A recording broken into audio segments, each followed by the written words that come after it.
Hello students, now we'll discuss the next topic of this chapter and we'll start with Bhopal gas tragedy. 24 years पहले क्या हुआ था students, Bhopal में एक industrial tragedy हुई थी जो वर्ल्ड की वर्स्ट इंडस्ट्रियल ट्रेजेडी थी, जो बहुत भयानक थी।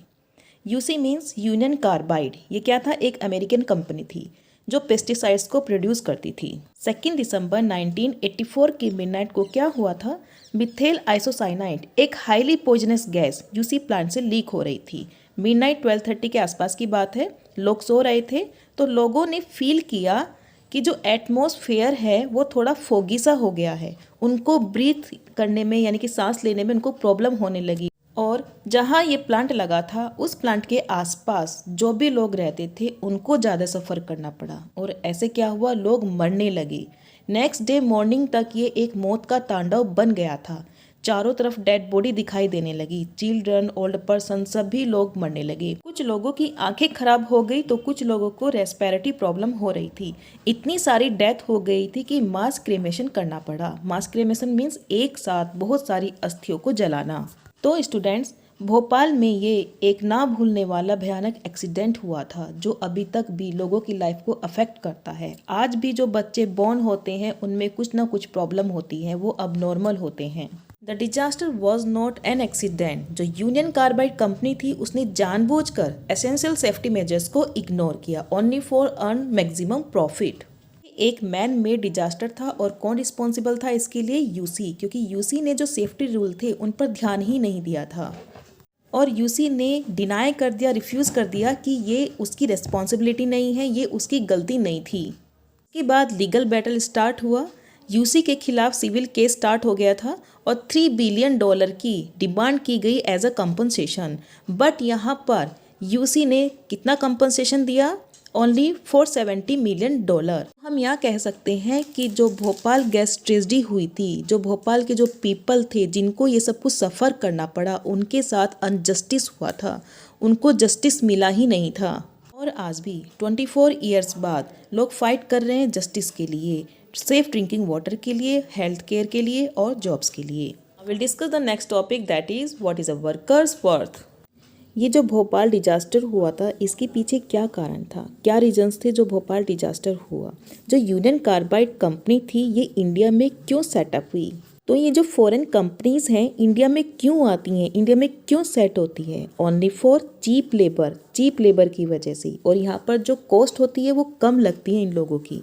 इंडिया के जो वर्कर हैं इनको जो वेजेस दी जाती है कंपनी द्वारा वो कम दी जाती है एज़ कम्पेयर टू यूएसए, क्योंकि यूएसए में जो भी वर्कर हैं उनको एक हायर सैलरी, एक हायर वेजेस उनको पे की जाती है। बट जो पुअर कंट्रीज़ हैं लाइक इंडिया, क्योंकि यहाँ पर क्या है, पॉपुलेशन बहुत ज़्यादा है, अनएम्प्लॉयमेंट बहुत ज़्यादा है, इस वजह से क्या होता है जो वेजेस होती है वो कम दी जाती है, क्योंकि उनको पता है कि जो वर्कर हैं वो बहुत ज़्यादा है काम करने वाले, ठीक है। और ये जो फॉरेन कंपनीज़ होती हैं ये वर्कर से बहुत ज़्यादा वर्क कराती हैं, ओवर टाइम कराती हैं और जो एक्चुअल में इनका वेजेस होता है वो उनको पे नहीं करते। और बहुत ही कम सेफ्टी मेजर्स को ये लोग यूज़ करते हैं फॉर कटिंग कॉस्ट, यानी कि अपनी लागत को कम करने के लिए। इनको सिर्फ क्या रहता है कि प्रॉफिट अर्न करना है कहीं से भी, और ये वर्कर की स्ट्रेंथ को भी कम कर देते हैं। जहाँ पर रिक्वायर्ड होती है ज़्यादा वर्कर की, वहाँ पर ये आधे वर्कर से वर्क लेते हैं। Now see the comparison between UC safety system in Bhopal and it's other plant in US. जो यूएसए का यूसी प्लांट था वहाँ पर एसेंशियल सेफ्टी रूल्स को ध्यान में रखा गया। कंप्यूटराइज वार्निंग सिस्टम था और मॉनिटरिंग सिस्टम भी था। Whereas we talk about Bhopal UC plant, तो यहाँ पर सेफ्टी रूल को इग्नोर किया गया और मैक्सिमम वर्क मैनुअल था, मीन्स जो वार्निंग सिस्टम था वो भी मैनुअल था। इंडिया में जो वर्कर हैं वो इजीली रिप्लेस हो जाते हैं क्योंकि यहाँ पर अनएम्प्लॉयमेंट बहुत ज़्यादा है। यहाँ पर जो वर्कर हैं वो बहुत ज़्यादा मिल जाते हैं कम वेजेस पर। तो जो वर्कर होते हैं वो अपनी इच्छा से अनसेफ कंडीशन में कम वेजेस पर काम करने को तैयार हो जाते हैं। So student, we can say कि जो वर्कर होते हैं उनकी ज़्यादा वैल्यू नहीं होती, उनकी कोई इंपॉर्टेंस ही नहीं होती, क्योंकि जब कंपनी को प्रॉफिट दिखाई देता है, कंपनी जब मैक्सिमम प्रॉफिट अर्न करना चाहती है तो वर्कर्स की वैल्यू और इम्पोर्टेंस या उसकी लाइफ कोई मायने ही नहीं रखती।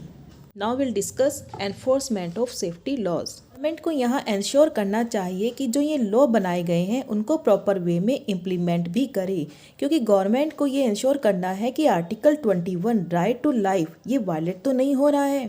पहले जो सेफ्टी लॉज थे इंडिया में वो बहुत कम थे, बहुत वीक थे। बहुत कम और वीक होने के बावजूद भी उनको इम्प्लीमेंट नहीं किया जाता था।